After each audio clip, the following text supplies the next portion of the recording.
Hey, this is RaS-Metalinfy back again with another raw and unedited video. And yeah, I'm back on camera. As you can probably see by the title of this video, you can see what the video is going to be about.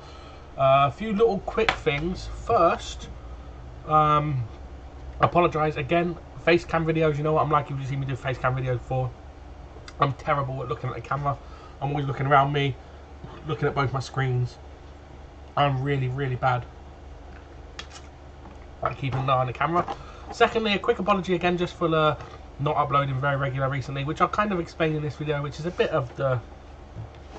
which most of you actually who know me already know by now. So, and the third apology is... what's the third? Oh, yeah, my beard and my hair. So as you can see, I kind of shaved the sides of my head. And I shaved my beard. It was for a funeral, so it's like made it look all neat and tidy, and it's in the stage now. Do you know where it's grown between? Like from short to where I want it to be. It's in this stage in the middle, which is like I just realised how it just stood up. Yeah, it's at the middle stage where it's just a mess at the moment, and my beard's growing back. Hopefully it'll grow back soon, because I don't like having a short beard because I've got a fat face. So I like a big beard, covers up my double chin. So yeah, so this video, it's a bit of a deep topic. It might be upsetting to some, so I apologise if it does upset you, if you've got relatives or anything who go through the same thing. First thing is a little disclaimer slash just a note. I am not a medical profession. Everything I say in this video, I'm not a medical profession. Did I just say that? I am not a medical professional. I'm not qualified in any way apart from basic first aid training, and I trained to be a carer, so like basic home care a long time ago. Apart from that, I'm not medically trained, so what I'm going to be talking about is my family, my situation, my opinions, what works for me. So I might say something that I do in regards to the topic that you might turn around and say, oh, that doesn't work at all with my mum, my dad, or whoever someone you might know who suffers. So yeah, you might say, oh yeah, it's complete. It is going to be talking about things that work for me. Like, so it might not work for everyone. These are my opinions, my mindset of look as a full-time carer. So yeah, let's start from the beginning. Like, I was a carer a long time ago. I used to be a home carer. When I left school, basically, I had multiple jobs. I've trained to be a chef. I've done 5 years in university as a games designer and developer. I worked in game shop. I worked selling fruit and vegetables. I worked in clothes shops. I worked in a hospital as a porter. I worked in a school, in a shop and a reception. And for a little while I was a carer, home carer. And it was going to people's homes, the elderly. And I was young at the time. And I was there for like 2 weeks, and I was caring for elderly with dementia and with other just old age problems and other illnesses and stuff. I was there for a few weeks. I think I went into it too young because someone died basically, or someone was dead when we got to that house, one of the people we were caring for, and that put me off it for a long time. Like, I couldn't do it then, I couldn't handle it, I broke down a bit and couldn't handle it. So I was working all different jobs again. And then I got a job in a football stadium, in Wembley Stadium and Twickenham Stadium. It was night work. It was doing cleaning, cleaning up the stadium, getting it prepared for the next day, getting the function rooms ready, getting it ready for a big event. It was during when I was working Wembley, it was during the Rugby World Cup, and Twickenham was during the Rugby World Cup, and I believe Wembley as well. A couple of times I've done Wembley, it was the there was American football matches on, because I remember I got a Dolphins flag. You can't quite see it, it's on the other side. I got a Dolphins flag from working one night, and I got an Ireland flag from working another night. Yeah, so I was doing that job, and I just started it. Been in for a month or so, a bit longer, I think. And I was enjoying that job, and that was when my nan first got taken ill. So if you don't know, I've been caring for my nan now. This is 4.5 years ago, nearly. Yeah, this is coming into the 5th year. This is the 5th year since my nan got ill, basically. So I don't want to go into all personal details about my nan too much. I'm not going to go too detailed about, she has her own privacy still.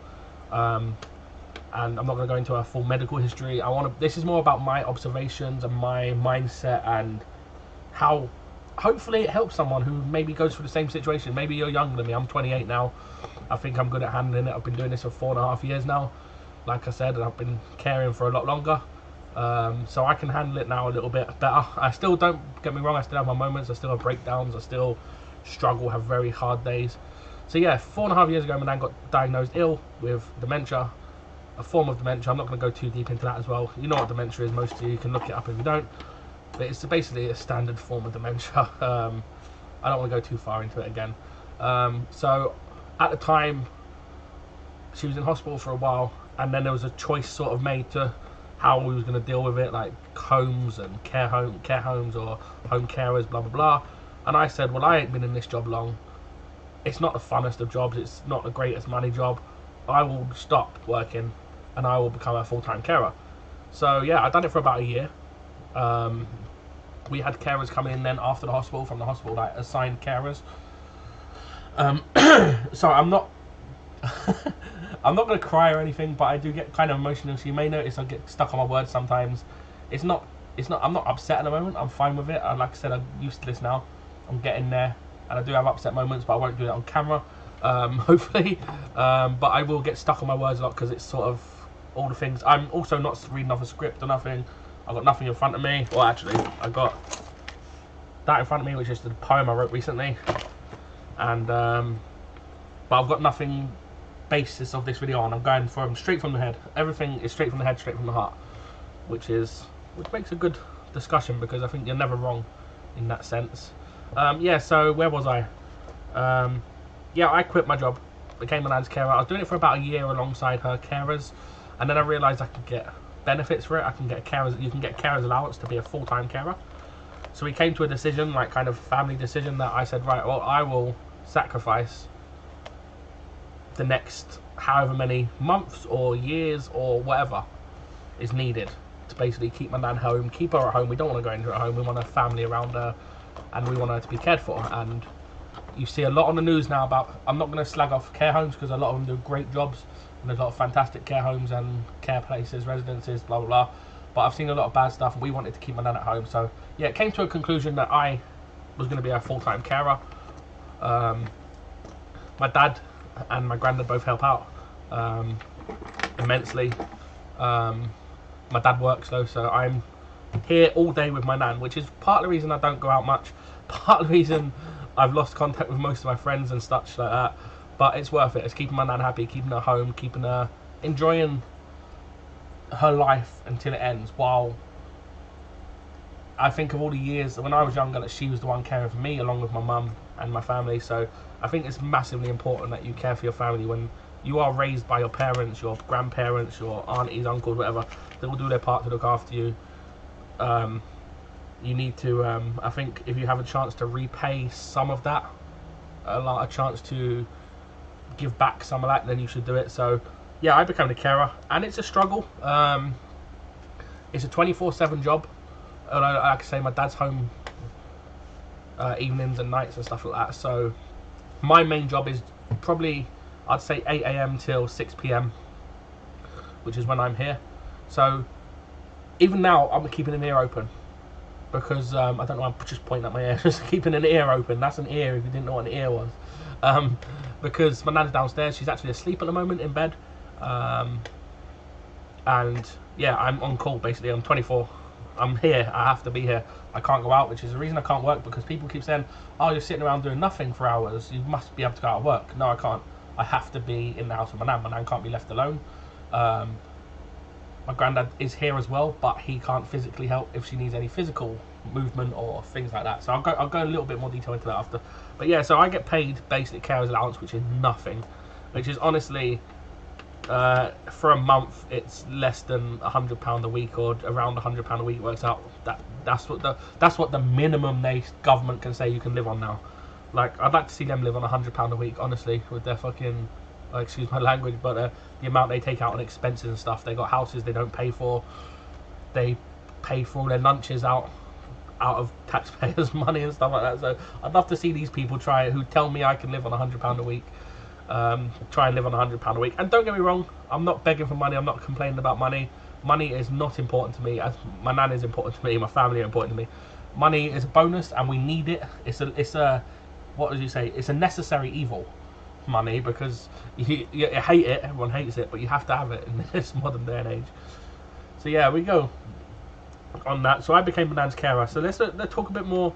That's my sort of situation now, and I'm here day in, day out. I do get days out. I do get to get out when my dad's here, when my dad's off work, when my dad's on holidays, because my dad works in a college, so when he's off school, holidays and stuff like that, I have more free time, although I do spend a lot of it here still helping out. So I'm not like glued to my house. Like I have a life outside it. It's just on the back burner while my nan is priority to me. My nan is massively above here. My nan's here in the priority list. My enjoyment, my life is down here in the priority list. That is, and that's not me trying to like blow my own whistle, say, oh yeah, I'm amazing, I'm a hero, I'm this and that. This is a genuine thing that I think 98% of people will do for their family if they were given the choice, or if they had to do it, if they were forced into it. So yeah, but as I said, we'll talk a little bit about, that's about my situation. That's pretty much covers my situation. Like, I always apologise for not making YouTube videos on time. I know I have a very small fan base and a very small following, but I do like to keep it up to date and stuff like that. I just dribbled. I really apologise for that. I don't know if you noticed it. Dribbled down my beard. Yeah, I really apologise for that. But at the same time, I think from this video you can tell my nan is my priority, and I'm not going to drop my nan's healthcare, my nan's what I'm doing for my nan just to make a video. That's why my videos are unedited as well. I wouldn't have the time to spend, and I respect these YouTubers that put hours and hours into editing and up all night doing the work and doing recordings. I just don't have that time. I don't have that free time to do it. And maybe in the future, possibly. But for now, the easiest thing for me is to a little patch like this where I can just sit and do a video.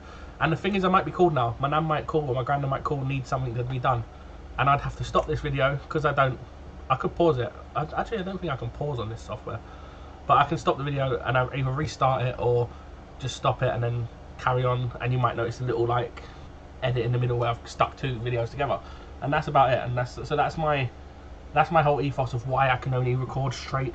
I'm still looking down. I really do apologise. My whole thing of why I can only record straight uncut videos is because it's a patch of time that I've got, and try to stick in that time. Yeah, so a little bit more about, I don't want to talk more about personal, about my nan's dementia, but I want to talk a little bit about dementia. If you don't know what dementia is, it's again, I'm not a medical expert. From my understanding, it's a mental illness, and it encompasses loss of body functions, memory, a lot more than that. It's hard to explain.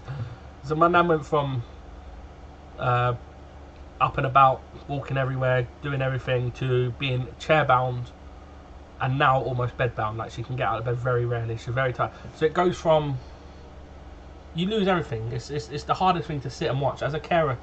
As a person who's been doing this for 4.5 years, watching my nan, like, it's like she's being in prison. It's like she's imprisoned in a chair, imprisoned in a bed. Being able to lose like the ability to do simple things like pick up a cup and drink a bit of tea, pick up a fork, eat a bit of food.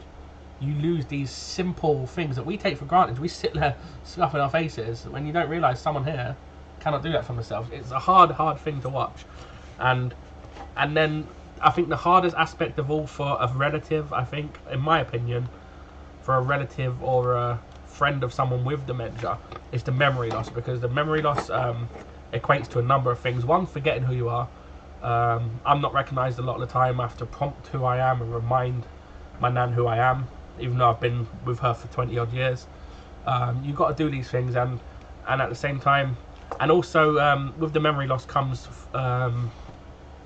forgotten like emotions and senses and stuff like that. So the person, I'm going to stop saying my nan. I'm going to talk about it in more general terms, because I've dealt with other people with dementia with my care work before. So what you see is people who will be sitting there happy as hell. Happy as hell, that's not really a metaphor for it, is it? As happy as anything, just sitting there watching TV. Next thing they're angry, next thing they're sad, next thing they're upset, next thing they're hyper. These emotions are just going around in a person's head with dementia, I believe, and it's very hard for them to control it. And they can't remember. It's almost like, I think it's that they can't remember how to separate their emotions and how to decide what emotion they should be feeling at this time. Like, you have no reason to be sad at the moment. You're sitting with your family, you're happy, you're watching TV, you're having a bite to eat, you're having a drink.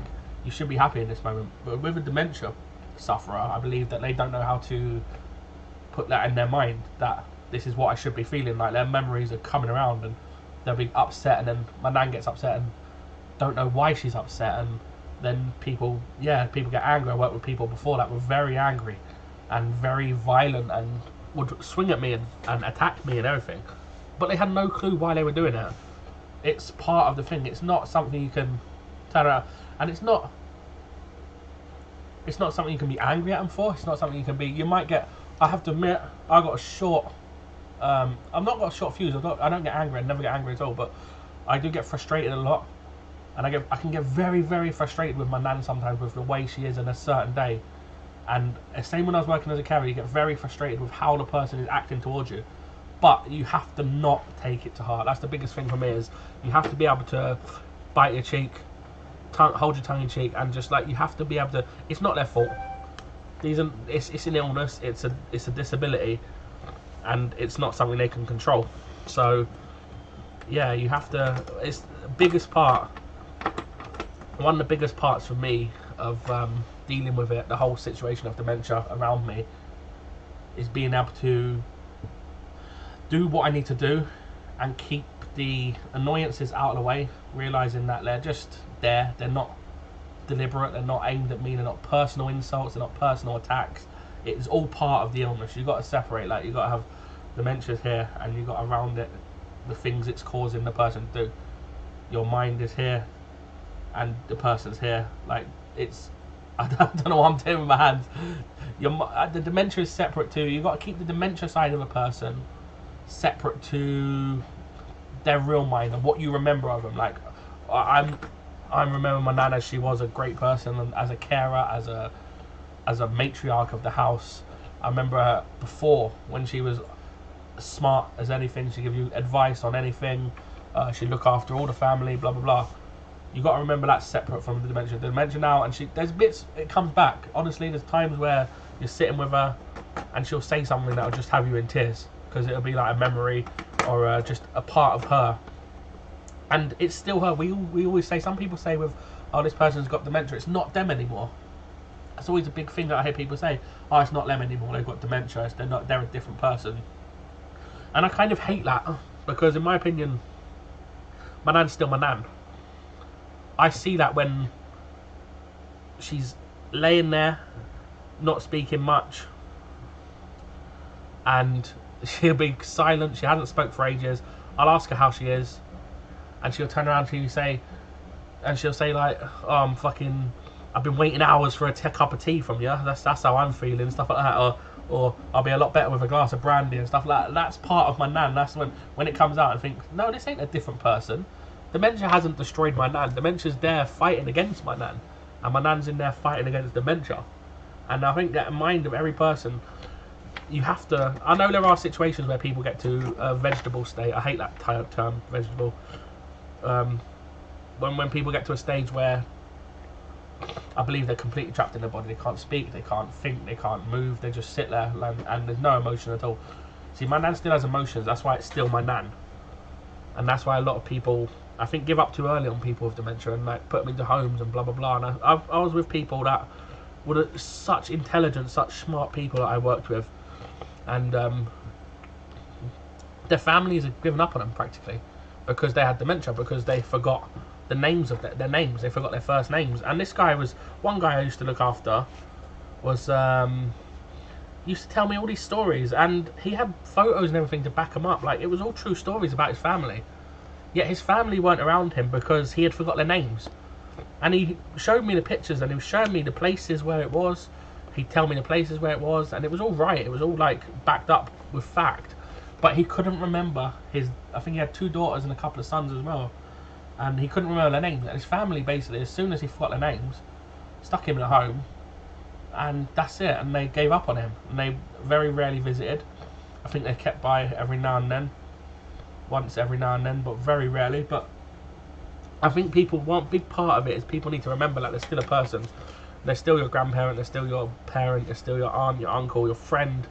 They're still the person they were until the last bit of life's gone out of them. And that's the thing, you can't just give up on people too early. You got to take them till the last second of their lives and make sure it's enjoyable.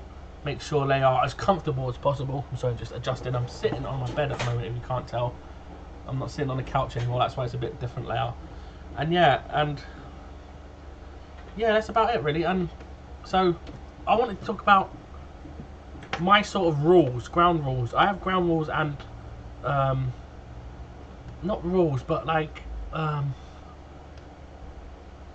things to write. I have them on my board. It's like things to take to heart, things to get you through if you're ever caring for someone with an illness. And it might not be dementia, it might be any illness. It might be someone who's physically impaired or blind or something like that. So it might be a completely different illness, something. But when you've got to help someone do things, I think there's a few things. And the one big thing I always, look, first thing I've mentioned it already, is don't take things to heart. Trust me, if you look at yourself if you think about yourself now and think if you were blind, if you were deaf, if you couldn't remember half of your life, if you were stuck in a wheelchair, you would get frustrated. Everyone gets frustrated. They have the right to get frustrated. People have the right to get frustrated about these things, and they might take their anger out sometimes on you, and especially with a mental illness where they don't know they're doing it. It's that you can't take it to heart. So that's my first sort of on my board of things to remember. Just don't take it to heart. Don't take things personally. Don't take any attacks or verbal or physical attacks or anything like that personally to heart. If you feel you can't deal with it and it's too much for you, then you look for a different scenario. Look for more different types of care. You can get different types of care. You don't have to do it all on your own.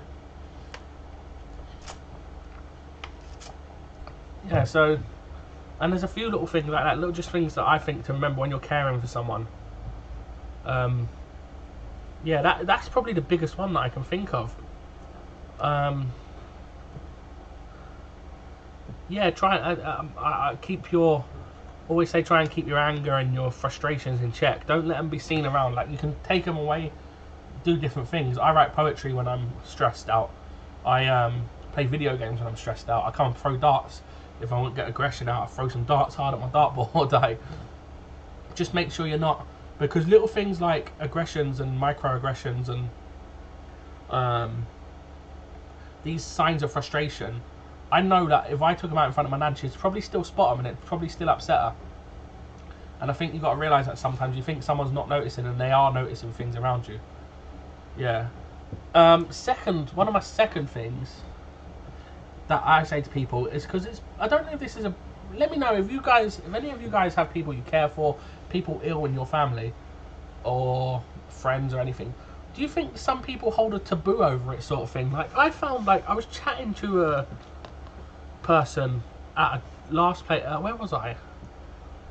It was a family do or something. I was chatting to someone about illnesses and stuff like that, and it was a friend of the family, and I mentioned about my nan, and I mentioned about what I was doing and stuff like that, and the person reacted in a way like it was something bad, it was something wrong. Like, they said, well, my nan's got this and that. I didn't want to tell anyone. I didn't want everyone to know. I didn't want people to be embarrassed and blah blah blah. And I was like, I know. How can you? That's the big thing for me. You cannot be embarrassed by something like this. It's nature. It's life. We all get ill. We all die. Hopefully, we all want to go out in a nice way, like quietly in our sleeps, very old age. But illness is all too common now, and it's not an embarrassment. If you've got a family member who's ill, who needs care, you might need to change their underwear all the time. You might need to wash them, clean them. You might need to. You never know. Some people need everything done for them. Some people just need someone with them. Sorry, I'm just peeking. Some people just need company to help get them through a day. But there's nothing to be embarrassed about with when you have a relative or a friend or someone who's ill. It's not their fault. Like, people get frustrated and angry at them. It's not their fault. You can't help getting ill. Yeah, I just don't think there should be any sort of strict any sort of taboo or sort of, is taboo the word? Any sort of misunderstandings and about illness. It's when a person's ill, they get ill. If it's your family, it's your friends, you've got to do your best to help them, and there's no embarrassment about it. There's no, I don't get embarrassed when I say it. When someone says, oh, when they know that I'm looking after my nan, why would I be embarrassed about helping my family? Why would I be embarrassed about like keeping them, like doing what I can to help a member of my family who's not well? I really don't understand that. But yeah, that's another point. I think you just need to, don't be embarrassed about these things. Don't let that put you off looking after your relatives. Your family comes first. Yeah. And if you can't do it yourself, don't try and get in to do it yourself. Like, if I didn't think I could look after my nan, I wouldn't have done it.